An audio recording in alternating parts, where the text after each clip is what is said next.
I would like to welcome you all to our Backroads of Iberia, our adventure together through our Iberia and its two most important cities, Lisbon, where we start, and Madrid, where we will be ending the first part of our travels together, but also through the Backroads that will be commencing next week on Tuesday, and that well, I have to say probably is my favorite part of the trip. Lisbon and Madrid are great cities. I love Lisbon, and Madrid is my hometown, but the Backroads are really something. So thank you very much. Almost. I was born in Cuba. I've already mentioned that to some of you. My parents had, they were Spaniards, and they had gone, well, my father was born there, my mother went when she was very young, and they lived through the revolution, the Castro Revolution, and at one point they decided they no longer wanted to live in that country. At the beginning, well, it was a moment of hope for everyone when the revolution triumphed, but then with time they realized that they really were not free to speak their minds and decided to leave the country. And we came to Spain originally, and then from there my father decided he wanted to go to the United States. So we moved to the United States, I believe it was in 74, 75, and I grew up there. I grew up in southern Florida, also in the Virgin Islands, and then Montreal in Canada before moving back to Spain. That was a long time ago in 1985. So I've seen the important transformation that has happened in these two countries, both in Portugal and in Spain. We went from being dictatorships at the end of the 70s to becoming very modern European countries that we are today. We became part of the European Union in 1986, both countries. And we've had some difficult times, but today, as I say, we are modern European countries. And this is some part of what I want to share with you. This very big transformation, and in a very short period of time. And that has also how that has influenced our lives today. This is where we want you is to become immersed in our local culture and really know and understand how we live here and what we're about. And I can say, from my experience now with quite a few tours behind me, that by the end of the tour you get to know our cultures, our countries very well. It's something I'm very proud of, as a matter of fact.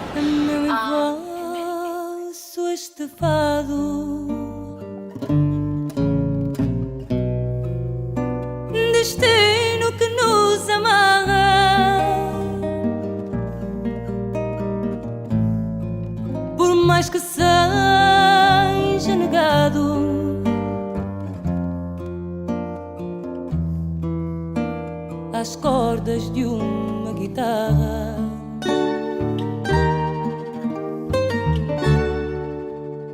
Sempre que se ouve gemido,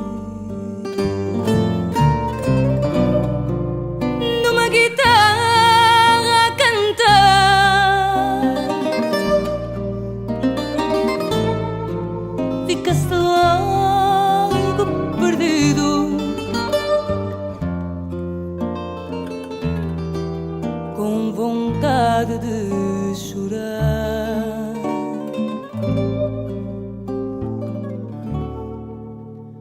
Oh, gente da minha terra, agora é que eu percebi esta tristeza que traz.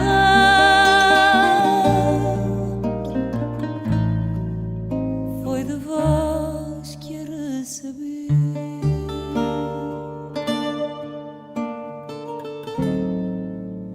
E parecerei a ternura se eu me deixasse embalar. Era maior a amargura, menos triste o meu cantar.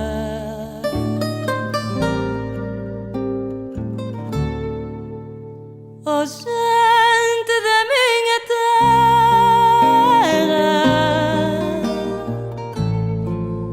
agora é que eu percebi esta tristeza que traz.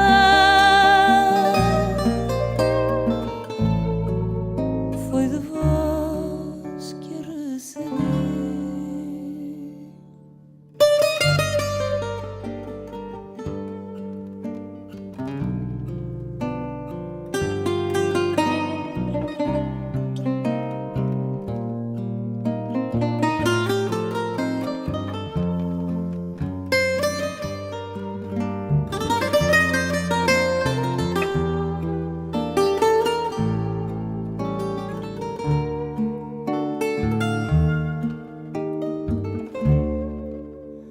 Oh, gente da minha terra, agora é que eu percebi esta tristeza que trago, esta tristeza que trago.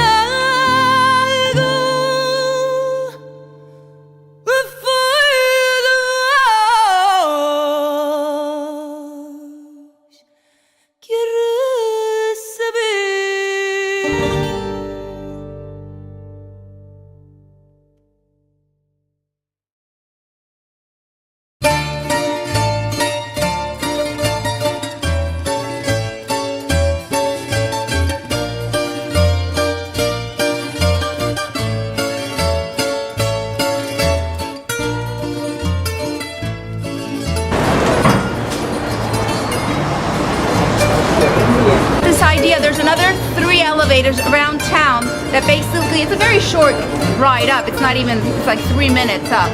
But again, it's a 17% inclination, so it's actually quite convenient.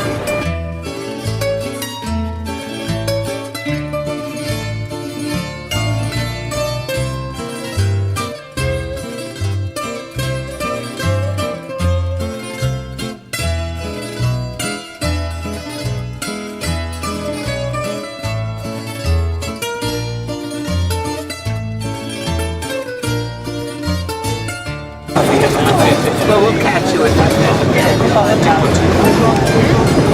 Take it go slow enough.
That was developed in the 16th century. People from the Alfama neighborhood started to move here. The Alfama neighborhood got a little too rowdy. It was like considered a low-class neighborhood, so the higher classes started to move here to this neighborhood called Barrio Alto.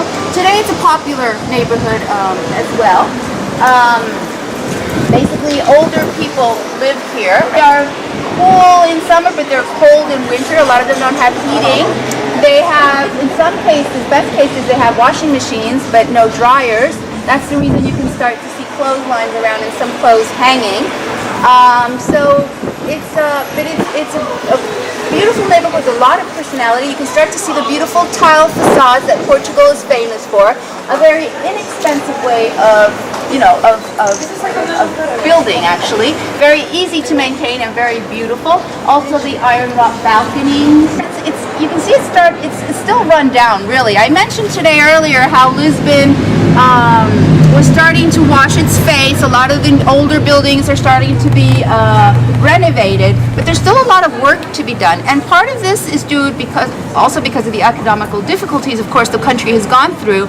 Also because there was a thing in place called rent control, where normally the owners of the buildings were not able to raise the rents. There was contracts signed, and those contracts had to be respected during the lifetime of the rentees. Even sometimes after their death, those contracts could be passed on to their children or whatnot. So of course, the owners of the buildings did not have the necessary money to upkeep these buildings, and that's why they became so run down.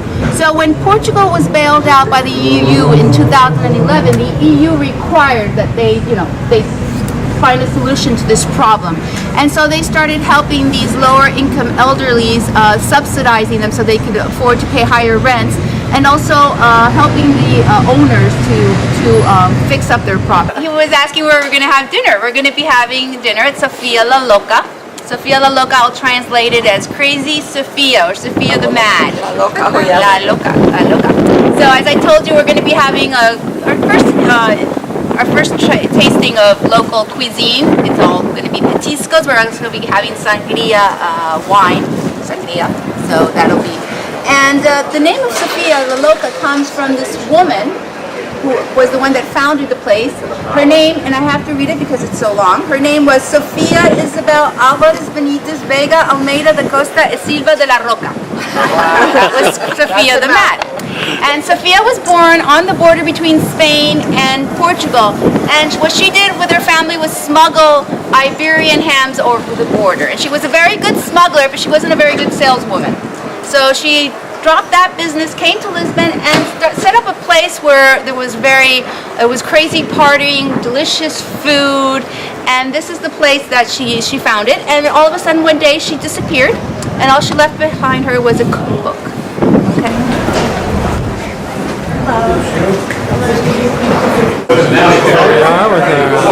Our first night.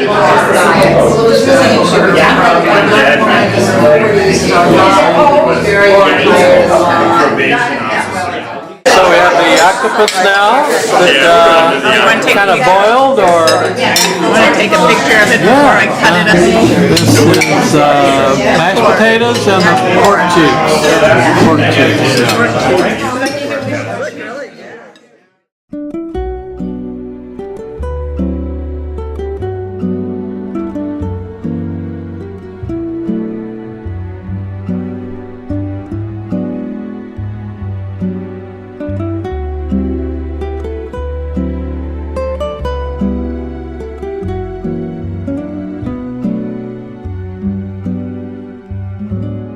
Trago fado no meu canto, canto a noite até ser dia. Do meu povo trago pranto, no meu canto amoraria. Tenho saudades de mim, do meu amor mais amado. Eu canto peixe sem fim, o mar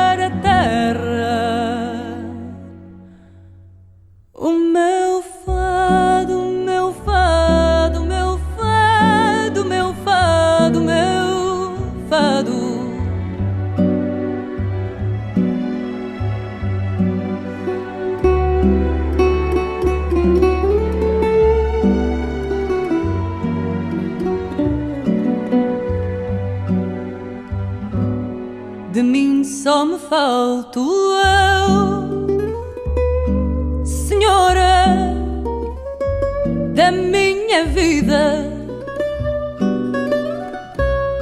Do sonho digo que é meu e dou por mim já nascida. Trago um fado no meu canto, na minha alma, vem guardado, vem por dentro do meu espanto à procura do meu fado, meu fado, meu fado, meu fado, meu fado.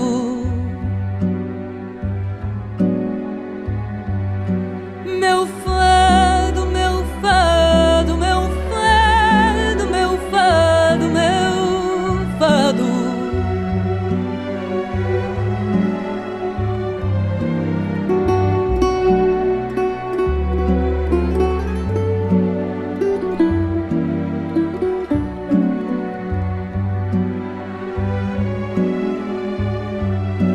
Meu fado, meu fado, meu fado, meu fado, meu fado.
Deposus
Very Now we are whimsical. going to explore the fairy tale garden. Okay? But when you take a look at it, does it seem like a garden? No. If I told you it was planted, maybe you wouldn't guess it. It seems like a native forest, doesn't it? Yeah, it Well, does. this was planted, but this is not just any garden, it's a romantic garden. So King Ferdinand was much influenced by Romanticism. In the 19th century, it was very common to plant these kind of gardens, and the idea behind them is to cause feeling, to cause emotion, any kind of feeling, okay? From fear to amazement to love, every kind of feeling. And so they do this by having something that looks like a forest, which is more mysterious than a regular garden, a classic one, for instance. And also they bring exotic species from all over the world, so that it's like you're traveling around the world. And you get surprised because now you're in China, there you're in Australia, there you're in the States, okay? Or South America. In a few meters you find different species. And also, the species are chosen as to stimulate your five senses, either because they have very nice and beautiful colors with unusual shapes when they're blooming in spring, or because they have a very nice odor, something that stimulates your five senses. Okay? During the Middle Ages, that native forest, which was mainly composed of oak trees and beech trees and hazelnuts, was cut down because it was necessary to have wood to build the ships during Portuguese discoveries. So oak trees were a favorite species for that, and also to have space for agriculture and pasture breeding. So the forest was cut down, and it disappeared. So when King Ferdinand got here in the 19th century, there was no forest. There was small plants and these large granite boulders that you see. So he had to plant everything again. And because there was no native forest anymore, some of the species like deer and bears and wolves that used to be here were no longer here. Actually, nowadays the wolf, the Iberian wolf, is a very endangered species. We have it in the northern part of the country. The wild bear just disappeared. There is in Spain still, but not in Portugal. And deer we do have, but in other places, not here anymore. So this was not a good place to hunt. But in Mafra, it was a special. There's an area that is how do you say? It's a hunting ground. We call it a tapada because it's completely walled around. It was especially created as a hunting ground, and so the royal family had that place as one of the favorite ones to hunt.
não fiques sozinha. Se o amor vai porque não vale a pena chorar.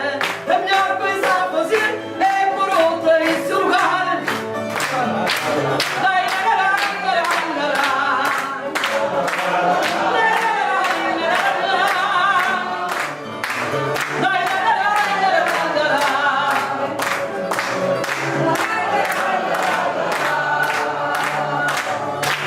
Perdi meu amor entre a multidão para ver se eu encontrava.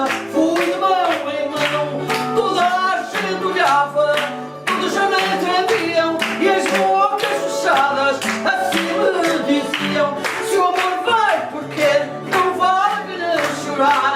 A melhor coisa a fazer é pôr outra em seu lugar.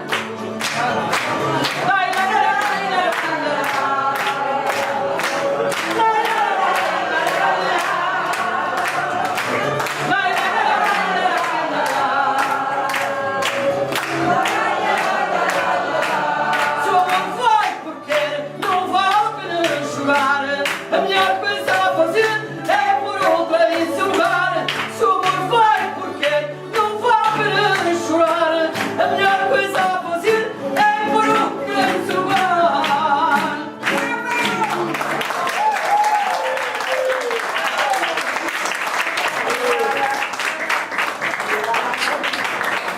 So in this happy fado, it's not so much the crying over a lost love. Here the song goes, if you've lost one love, don't cry, just go and get another one. She's very happy because there's a solution to the problem. The others is just crying over spilt milk. There's nothing to do.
Three different techniques, okay? This is a dry rope called the seca, the 15th century, okay? This is a relief, the 16th century. It's a Moresque, Arabic and the Spanish Arabic, okay? This is a majolica, it's a typical Portuguese, it's a flat, the 16th century, okay? Okay, this ties, I move the table. This is a sand, okay? It's a Portuguese play, special. Okay. Remove the roll and press. Okay, the process is a one by one. Okay, 1, 2, 10,000. The process is okay. No machine. You're the machine. Yeah.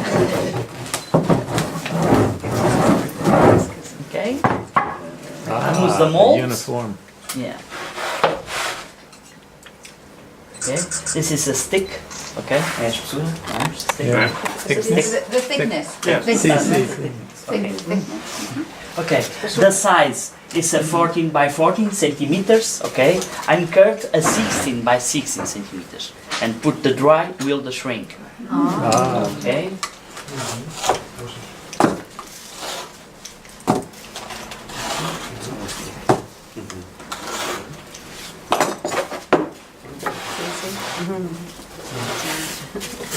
So the sand helps it slide. Yeah.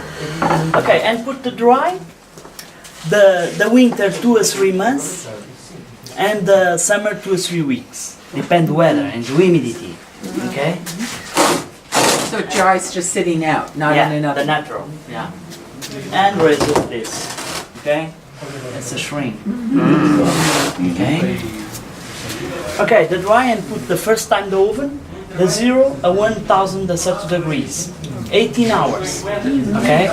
And Fahrenheit it's 1832 Fahrenheit. Okay? Okay. And resolve this, okay? The after, okay? And after to test one by one if it's good or not good. For you, it's good or not? Good. And after. The sound is different. Different sound, yeah. Yeah, it's a bell. Yeah, it's good. Okay, different. Okay, No it's not resonance. good. Yeah, the problem is interior. Okay, the fishery and the bubble. Air bubbles. Okay, the small stone. Yeah, these stones are Okay. okay. Okay, the normal is a brook. Okay, and use it the small piece. Okay. So they reuse everything, they don't just throw it away. Okay. One voluntary. A volunteer? Yeah. Yeah. Tell me. We're gonna make you into tile.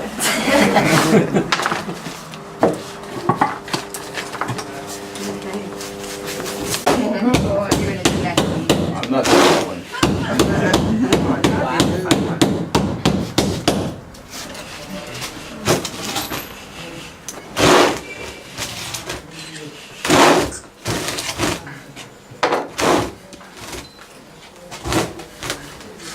Okay.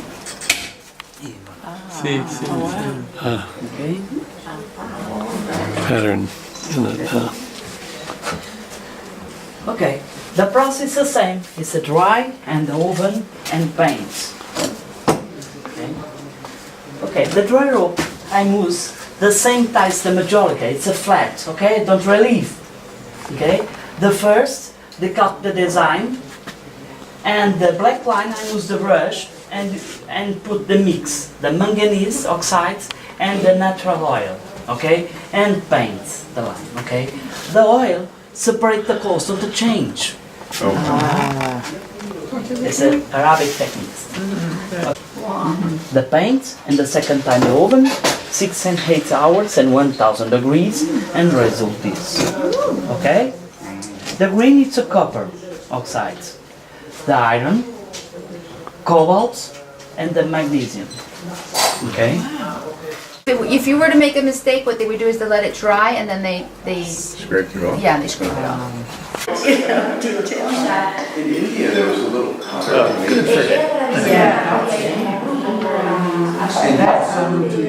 I took an intermediate class, and you don't know this computer artists. And two kinds of people, artists What who is are light looking for a way to turn green? their artist paintings into something to make money. And computer geeks. And it was really interesting to see. These look the same. They're supposed to be darker and lighter. I think it'll come out. Yeah? Comes out in the wash? Because Yeah, they that's what they always looked say. they weren't going to use the features of the computer, they looked at the filters and. Yeah, I don't have. What happened to one? One is, well, there's one. There's one there. Files, if you want to put your initials or anything.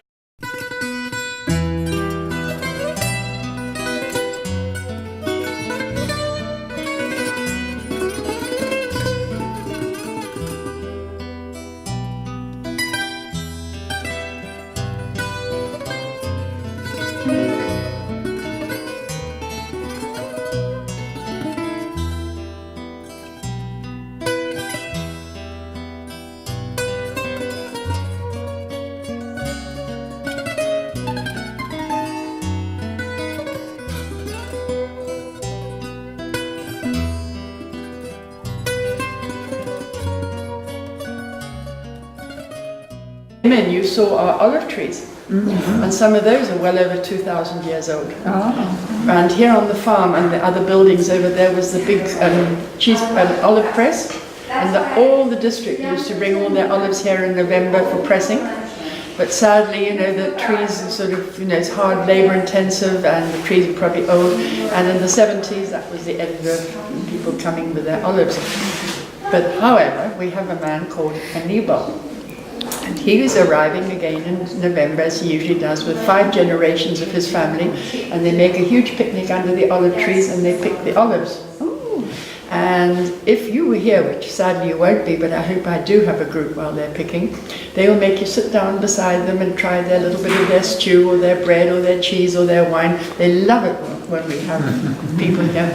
And they will pick our olives, and 2 months later, around about January, they'll come back here with jugs of olive oil for us, and boxes of kiwi fruit and boxes of onions as a thank you. And this is a kind of a nice old tradition that used to be, you know, and the reason I mention it is because this here we're trying to keep up a tradition as well, is showing people in the museum how cheese used to be made before everything was stainless steel and computerized. So it's very good that you want to come and find out all about it. So that's very cool.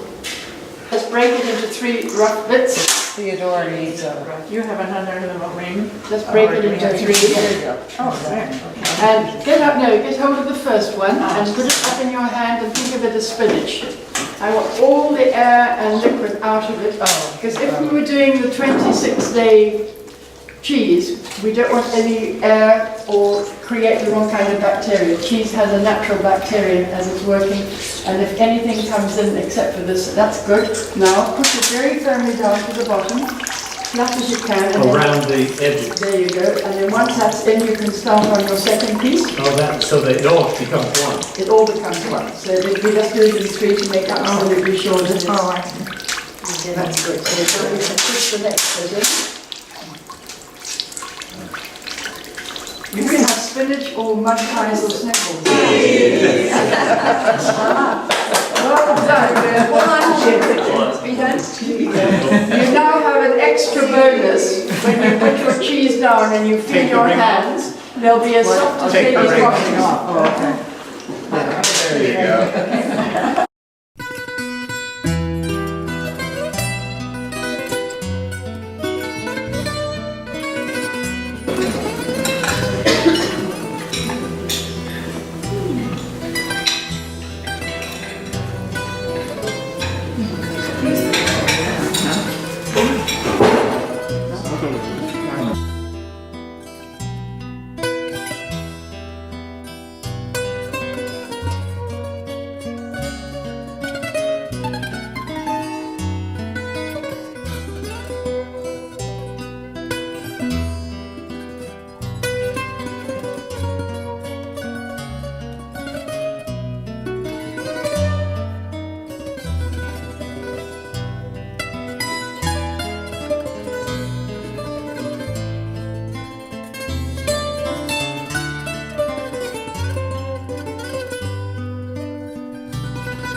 my name is Marina. I'm going to be your tour guide today. We have a very special program prepared for you. So we are going to start with a tour here at the Carriage Museum. This is not just a simple winery, we also have carriages. Yes, so it's a nice surprise. Then we are going to walk on the vineyards. Stay in contact with nature, which is always nice. And we visit the winery, and then we come back here for a wine tasting with some aperitifs, then lunch, and then in the end you can visit our shop to buy some souvenirs.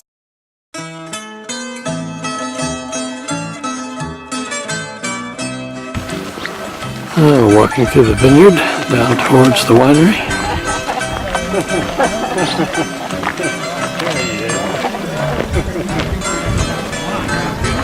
The harvest is already complete.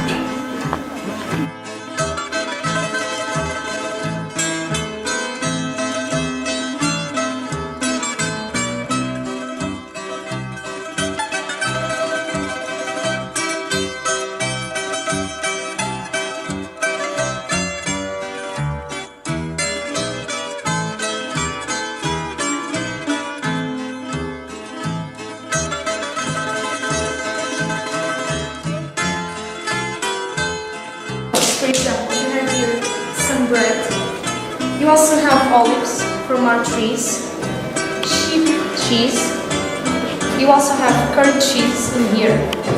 And of course, a smoked sausage made out of the black pork. You'll also have two different products which you can purchase at the shop if you like them. You have white wine jelly and red wine jelly.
is another way